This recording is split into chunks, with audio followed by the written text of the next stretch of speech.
देवताओं की उपासना करने लगे और यहोवा को त्याग दिया और उसकी उपासना ना की। तब यहोवा का क्रोध इस्राएल पर भड़का और उसने उन्हें पलिश्तियों और अम्मोनियों के अधीन कर दिया।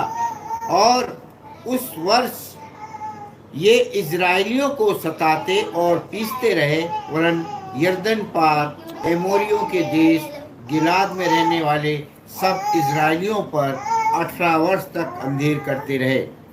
अम्मोनी यहूदा और बिन्यामीन से और एप्रैम के घराने से लड़ने को यरदन पार जाते थे, यहाँ तक कि इजराइल बड़े संकट में पड़ गया।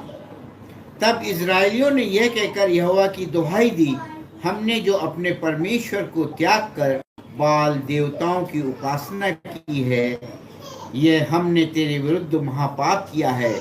यहोवा ने इजराइलियों से कहा, क्या मैंने तुमको मिस्रियों, एमोरियों, अम्मोनियों और पलिश्तियों के हाथ से ना छुड़ाया था? फिर जब सिदोनी और अमालेकी और माओनी लोगों ने तुम पर अंधेर किया और तुमने मेरी दुहाई दी, तब मैंने तुमको उनके हाथ से भी ना छुड़ाया। तो भी तुमने मुझे त्याग कर पराय देवताओं की उपासना की है, इसलिए मैं फिर तुमको ना छुड़ाऊंगा। जाओ, अपने माने हुए देवताओं की दुहाई दो, तुम्हारे संकट के समय वे ही तुम्हें छुड़ाए। इजराइलियों ने यहोवा से कहा, हमने पाप किया है, इसलिए जो कुछ तेरी दृष्टि में भला हो वही हमसे कर, परंतु अभी हमें छुड़ा।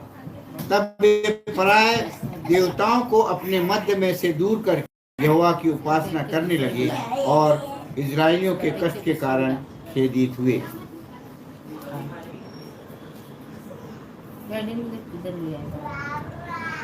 तब अम्मोनियों ने इकट्ठे होकर गिलाद में अपने डेरे डाले और इजराइलियों ने भी इकट्ठे होकर मिस्पा में अपने डेरे डाले। तब गिलाद के हाकिम एक दूसरे से कहने लगे, कौन पुरुष अम्मोनियों से संग्राम आरंभ करेगा, वही गिलाद के सब निवासियों का प्रधान ठहरेगा।